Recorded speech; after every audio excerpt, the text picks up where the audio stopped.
The war was over, but for the women left behind it did not feel like an ending. Their uniforms were worn thin, their shoes cracked, their faces hollow with hunger. They had been told that capture meant shame and cruelty. They had heard that the Americans would treat them like animals, that they would not be spared. These warnings echoed in their minds as they were marched under guard away from the ruins of their homes. Some clutched small bags, others had nothing at all. Their eyes were filled with fear, but also with exhaustion that left no room for hope. They were comfort girls, once bound to an empire that promised glory and delivered ruin. Now they were captives. The journey was long and uncertain. Trains rattled across broken landscapes, through towns burned to the ground and villages where only smoke and ash remained. Hunger followed them. Many had not eaten a full meal in weeks. Their stomachs ached with emptiness. Rumors spread in whispers that the Americans would punish them, that they would be left to starve, that their suffering was only beginning. The thought of food had become a memory rather than a reality. Some remembered the simple taste of rice from years before. Others dreamed of the sweetness of fruit they had not touched since the early days of the war. But the present was filled only with fear. When the guards barked orders, the women obeyed in silence. They were too tired to resist, too frightened to ask questions. At night, when the trains stopped, they huddled together for warmth. Some prayed quietly. Others stared into the dark with wide eyes, waiting for the cruelty they were sure would come. Each mile carried them farther from the world they had known. Their homeland was broken, their families starving, their future uncertain. They were stepping into the unknown. The enemy had been described as monsters without mercy. That image clung to them as the days dragged on. They imagined hunger, beatings, humiliation. They did not imagine kindness. They did not imagine being given food or shelter. As the journey continued, dread filled every moment. They believed the worst was waiting. Yet none of them could know that their greatest shock would not be cruelty, but abundance. And that abundance would be harder to bear than hatred. The journey did not end quickly. The days stretched together with the same endless rhythm of noise and fear. The women were crowded into boxcars with little space to move. The air was heavy with the smell of sweat and damp clothing. Outside the windows, the ruins of Asia passed by. Towns reduced to rubble, bridges broken, and farms left barren. Every sight reminded them of how completely their world had collapsed. They whispered to one another in quiet voices. Some repeated the stories they had heard. The enemy would not forgive. The enemy would make them pay. Food was scarce on the journey. A crust of bread, a sip of thin broth, nothing more. They chewed slowly and held each bite in their mouths as if it might last longer that way. Their bodies grew weaker as the miles rolled on. One girl fainted in the corner and had to be lifted up by the others. They fanned her with their hands and whispered prayers. No one knew how long the trip would last. No one knew where it would end. At night, the trains stopped on darkened tracks. The women lay together on the wooden floor. They shivered against the cold and listened for the sound of guards outside. Sometimes there were distant gunshots. Sometimes only silence broken by the whistle of wind through broken windows. In those hours of waiting, the mind became cruel. Hunger turned into visions. Some dreamed of warm rice bowls. Others thought of the taste of fish or the sweetness of fruit that had been absent for years. Then the dawn came and the train moved again, carrying them farther from home. When the train finally stopped for the last time, the women were ordered out. They stumbled onto the ground, stiff and unsteady. The guards counted them and divided them into groups. There was no shouting or beatings, only order and paperwork. This confused them. They had prepared for rage. They had expected to be struck. Instead, they were treated as names on a list. That quiet formality unsettled them more than violence might have. They were marched through ports where ships waited. The sight of the ships filled them with dread. These vessels were flying American flags. Their wooden decks and steel rails looked like gateways to another world. Some women hesitated at the gangway, but the guards pushed them forward. One by one they climbed onto the ships. The ocean waited ahead, vast and merciless. Life on the ship was harsh in its own way. The seas tossed the vessel and many women grew sick. The smell of diesel and salt filled the air. They slept in stacked bunks with barely enough space to turn. Yet even here something unexpected happened. Meals were served in the mess hall. The women lined up and were handed trays. On them sat bread, slices of meat, boiled potatoes, and mugs of coffee. The women stared at the food in disbelief. For years they had survived on scraps, on watery soup, on stale rice mixed with husks. Now before them was more food than they had seen in months. Some did not touch it. They whispered that it might be poisoned. Others picked at it carefully, tasting small bites and waiting for a trap. But nothing happened. The food was real. It was filling. It was warm. One woman began to cry silently as she chewed a piece of soft bread. Another laughed nervously, covering her mouth as though ashamed to be seen enjoying it. They had been told that the enemy would starve them. Instead, the enemy fed them. This act of feeding did not bring comfort. It unsettled them. Cruelty they could understand. Hunger they could accept. But this unexpected kindness made them question everything. If the enemy was not what they had been told, then what else had been a lie? That question gnawed at them more deeply than hunger ever had. When the ship reached the American shore, the women gathered at the railings. They saw skylines rising in the distance, untouched by bombs. They saw busy ports filled with workers and crowds of people watching them arrive. The women held the rail tightly, their faces pale and tense. The land before them was whole. Their own land was broken. This realization weighed heavily on them. They had crossed an ocean not only in distance but in reality itself. As they were marched ashore, the air felt different. It was clean, sharp, filled with scents they did not recognize. They looked around at buildings that stood unbroken, streets that were orderly, and people who watched without fear. They understood then that the world they had left behind was gone. What awaited them in America was unknown. They carried with them only dread and a growing confusion. The first great shock had already arrived. It was not a blow, not a curse, not a whip. It was a meal, and in the quiet of their hearts that meal had shaken them more than cruelty ever could. The buses rolled through the gates of the camp, carrying the women deeper into the unknown. The barbed wire and watchtowers rose against the sky, reminders that they were prisoners. Yet the grounds were not what they expected. The paths were swept, the wooden buildings neatly painted, the fences intact but not menacing. Guards stood at intervals, their rifles slung casually rather than pointed. The women exchanged glances. This was not the brutal image they had been prepared for. This was something they could not yet understand. They were lined up in rows as their names were called and their few belongings collected. The Americans worked with speed and discipline. Papers were stamped, tags were handed out, and orders were given in calm tones.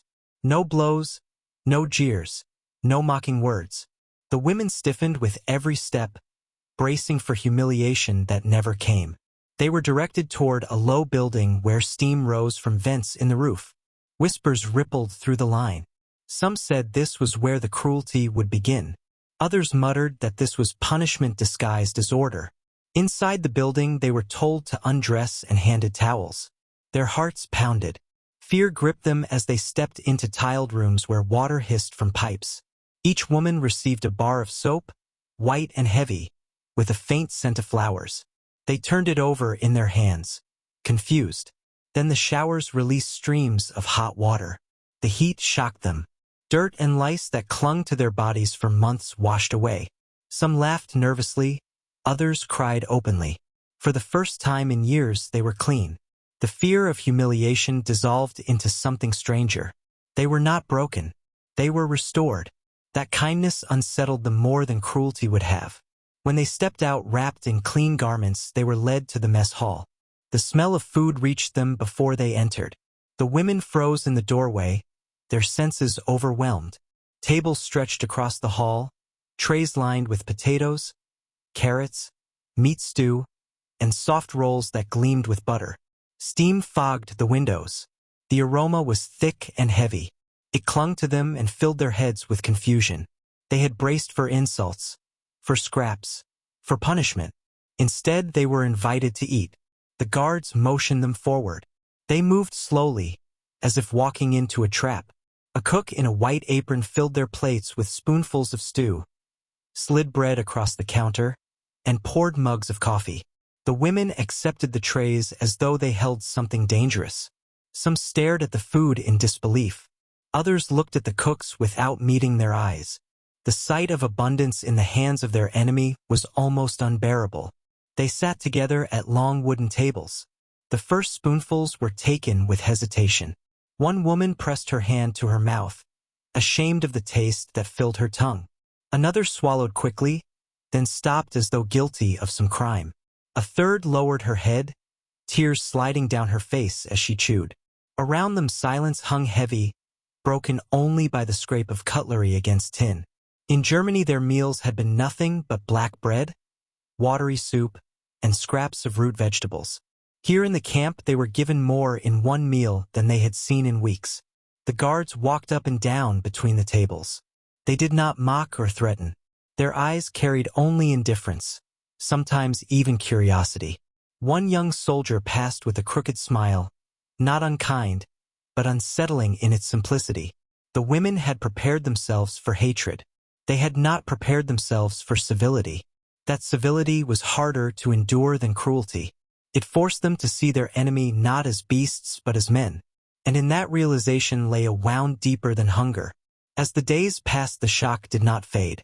Every morning they were given breakfast. Every evening they returned to the hall for supper. Each time the smell of food struck them like a blow. Each time they hesitated before tasting it. The nourishment filled their bodies, but it also unsettled their minds. Their leaders had promised them glory and had delivered only ruins. Their captors had been described as monsters, yet here they offered food and order. At night the women whispered in their bunks. Some still believed it was a trick, that the food was drugged or poisoned, that kindness was only a mask. Others admitted in low voices that they could not deny the reality before them. Their bodies were growing stronger. Their hair began to shine. Their skin cleared. The enemy had restored them when their own nation had abandoned them. The contradiction was unbearable. One woman wrote in her diary, "We were told we would be beaten and mocked. Instead, we are given bread and stew. I do not understand.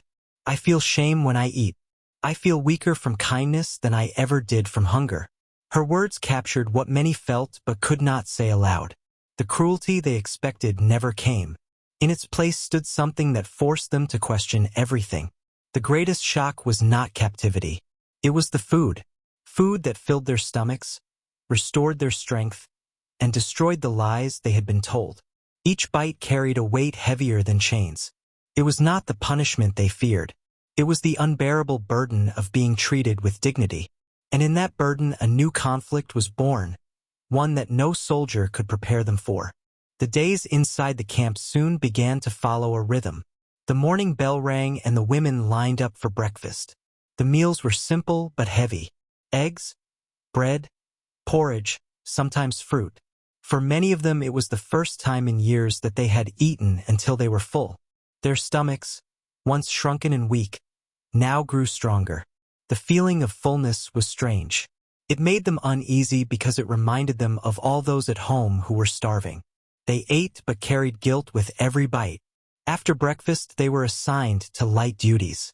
Some were sent to the laundry where American uniforms were scrubbed and pressed. Others worked in the kitchens, peeling vegetables or cleaning trays. A few were taken to nearby fields to harvest crops. The work was not brutal. It was steady and controlled, far from the fear they had expected. They were even given small wages in camp currency that could be spent in the canteen. The canteen became a place of both wonder and torment. On its shelves lay chocolate bars, cigarettes, pencils, even lipstick. The women stared at these items as though looking at treasures. Some wept at the sight of a chocolate bar. One girl bought lipstick, and when she put it on she whispered that she felt human again. Yet joy was always shadowed by shame. Their families in Japan were hungry, living among ruins. They themselves were captives, and yet they had access to luxuries that felt impossible. Letters arrived from home, censored and delayed. The words were filled with despair. Families wrote of houses burned, children without shoes, meals of boiled weeds and scraps. Some begged for help, though the women could send nothing back. One woman read a letter aloud that spoke of her brother starving in the cold. The barracks grew silent as she folded the paper with trembling hands. The women looked at their trays of food and turned away, unable to eat. The contrast between their reality and the suffering of their families was too heavy to bear. The guards watched them with curiosity. Some had never seen Japanese women before and had only known them through propaganda. They were surprised to find them thin, frightened, and young. Many were barely older than their sisters back home. One soldier wrote to his family that the prisoners were not monsters but girls who looked at the guards as if expecting blows that never came. This observation unsettled both sides. The women had prepared for cruelty, and the guards had expected to face enemies. Instead, both found something far more ordinary. Evenings brought supper and the same heavy silence in the mess hall.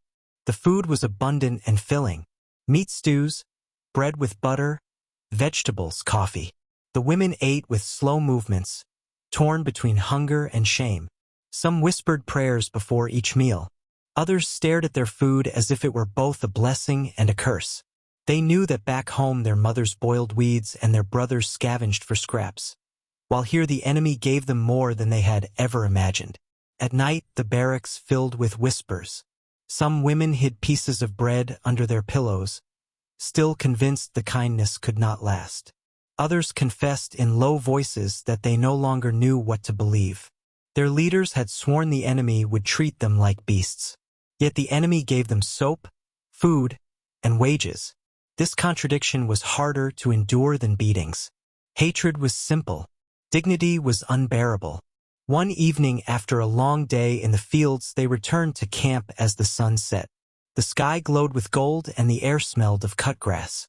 The women walked in silence, overwhelmed by the beauty of a land untouched by war. In Japan their cities lay in ashes. Here the houses were whole, the fields green, the streets unbroken. The realization that the enemy lived in such abundance while their own people starved weighed on them like a stone. The routine dulled the sharp edge of captivity but deepened the wounds in their minds. Each bite of food, each clean garment, each coin spent in the canteen reminded them of what they had lost and of the lies they had believed. One girl wrote in her diary that to be treated with dignity by those she was told were monsters was harder than to be starved or beaten. She ended her entry with the words, "Hatred is easy, but kindness is unbearable." The women lay awake at night listening to the sound of crickets beyond the wire. They thought of their families far away, of ruined streets and empty bowls. Their bodies were stronger now, their faces fuller, their hair shinier. Yet inside they carried a new conflict. They had not been broken by cruelty but by unexpected kindness. That kindness forced them to question everything, and the weight of that question was something none of them were prepared to carry. The weeks in the camp passed slowly but with a rhythm that dulled the sharp edges of captivity. Each morning began with the bell, and each evening ended with lights out. Between those hours there was food, work, and waiting. The women no longer counted the days as they once had. At first they had scratched imaginary marks in their minds, holding on to time. But now the pattern of routine made days blur together. What stood out was not the labor or the fences but the constant shock of abundance. Their bodies changed first. Cheeks once hollow began to fill. Hair that had grown dull now shone again. Hands that had trembled from weakness grew steady. They could feel strength returning, and yet each sign of health carried with it guilt. They had lived through years of scarcity. They had walked through streets of rubble where children searched for scraps. Now as prisoners they grew strong and healthy.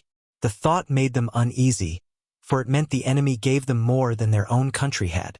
The letters from home deepened that unease. Words arrived filled with despair.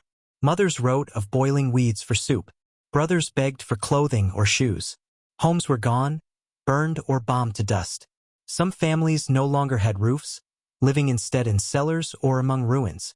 The women read these words by candlelight in the barracks, and shame hung heavy in the air. They were eating stew and bread. Their families starved. One girl confessed in a whisper that she could not bear to open her letters anymore. Another said she had stopped writing replies because she felt too ashamed to describe her life in the camp. Food became both a blessing and a torment. Each tray placed in their hands filled their stomachs but also broke their hearts. They remembered the voices that had told them Americans were cruel. Those voices had warned them they would be beaten and starved. The truth they lived was the opposite. That truth forced them into silence at night. They no longer knew how to speak of their feelings even to one another. The guards continued their patrols, walking calmly through the camp. Some barely spoke at all. A few exchanged quiet words or even a smile. None of this resembled the cruelty that had been promised. The women began to notice that some guards were little older than themselves. They carried rifles but also looked weary and human. A girl once picked up a dropped flashlight and handed it back to a soldier. Their fingers touched for a moment, and the memory lingered in her mind. Such small gestures unsettled them more than commands or shouts could have.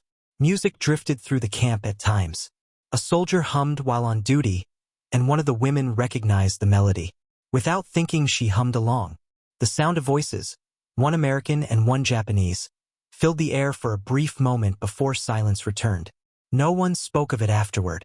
Yet the memory stayed. It was proof that the line between enemy and human could be crossed in ways they had not believed possible. Despite these moments, suspicion never fully left them. Some still hoarded bread under their mattresses, waiting for the kindness to end. Others refused chocolate from the canteen, convinced it was a trick. Yet with each passing week, the constant routine wore down their doubts. No poison came. No hidden cruelty was revealed. They grew healthier, stronger, and more confused. The hardest battle was no longer survival but belief. They struggled to hold on to the hatred they had been taught. Hatred had been simple. It had been clear and solid. Now it crumbled under the weight of reality. Each bar of soap, each warm meal, each word spoken without cruelty chipped away at the walls built by propaganda. The women did not know who they were anymore. Were they victims, enemies, or simply people caught between lies and truth? At night, the barracks filled with restless silence. Some cried softly into their blankets. Others lay awake staring into the dark. One girl wrote in her diary that she no longer feared cruelty. She feared kindness. She wrote that dignity was heavier to bear than hunger. Her words spoke for many. They no longer fought against chains. They fought against the quiet truth that the enemy was human. The camp became more than a prison. It was a mirror. In it, the women saw their bodies grow strong and their hearts break under the weight of kindness. They saw the lies of their leaders unravel each time they tasted bread. They saw that survival was not the hardest part of captivity. The hardest part was learning that the enemy could be merciful, and that mercy demanded questions they had never dared to ask. Autumn came and the air in the camp grew colder. Leaves fell across the yard and the sound of crickets faded into silence. The women had lived for months inside the fences. They no longer measured time by calendars but by the rhythm of meals and work. They had grown used to the taste of bread and stew, to the routine of labor, to the voices of guards calling their names. Yet beneath that routine, a deeper unease had taken root. They knew their captivity would not last forever. One day they would be sent back to their homeland, and that thought filled them with more fear than arrival had. Their bodies told a story they could not hide. Faces once gaunt now carried color. Their hair had grown thick again. They looked stronger than they had in years. In mirrors or in one another's eyes they saw themselves restored, and that restoration unsettled them. It was proof that the enemy had done what their own leaders could not. America had given them food, soap, and dignity. Japan had given them hunger, ruin, and shame. This truth gnawed at them in silence. The letters from home continued to come, heavy with despair. Families wrote of ruins, of empty markets, of children fainting from hunger. Some letters asked if the women could send even a small piece of bread. They could not. They folded the letters with trembling hands and tucked them away. Many sat staring at untouched trays of food, overcome with guilt. To be prisoners and yet to eat better than their families was a weight none could carry with ease. Some whispered that they almost wished for cruelty, because cruelty would have been easier to bear than this kindness. Trips outside the camp deepened the conflict. They were sent into towns under guard to work in fields or to clean public spaces. They saw streets unbroken by bombs, shops filled with goods, children playing freely. They smelled fresh bread from bakeries, saw posters for films, and watched cars move along smooth roads. The contrast with their homeland was almost unbearable. They returned to camp shaken, whispering of what they had seen.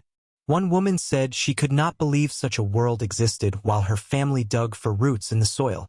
Another said she feared going home more than she had feared captivity. The guards also began to change in the eyes of the women. At first they were faceless figures with rifles. Over time they became individuals, some stern, some indifferent, some quietly kind. A few offered small gestures, a nod, a smile. A cigarette passed through the wire. The women found it harder each day to see them as monsters. The lines between enemy and human blurred with every encounter. Nights were the hardest. In the dark the women lay awake, torn between gratitude and guilt. They whispered that the enemy had broken them not with cruelty but with dignity. Some admitted that hatred was slipping away, replaced by confusion. Others clung to silence, afraid to voice what was changing inside them. Their diaries carried the words they could not speak aloud. One girl wrote that she feared leaving more than she had feared arriving. She confessed that she did not know who she would be when she stepped back into the ruins of her homeland. The announcement of repatriation came with the first frost. Names were read from a list. The women gathered in silence, their hearts heavy. They would soon return to Japan, to hunger, to families who might not recognize them, to the judgment of a homeland that had starved while they had grown strong in captivity. The thought filled them with dread. As one girl stepped forward when her name was called, she realized the true battle was not between nations but within herself. Hatred had once been simple. Now it was gone, replaced by something fragile, dangerous, and undeniable. They had entered captivity believing the enemy would strip them of dignity. Instead, the enemy had given it back. And that gift was harder to bear than chains, for it left them with questions that would not fade. What did it mean to be fed by those you were told to hate? What did it mean to be treated as human by those you had been told were beasts? These questions followed them as they prepared to leave. They carried no answers, only the memory of food, soap, and dignity that had changed them forever.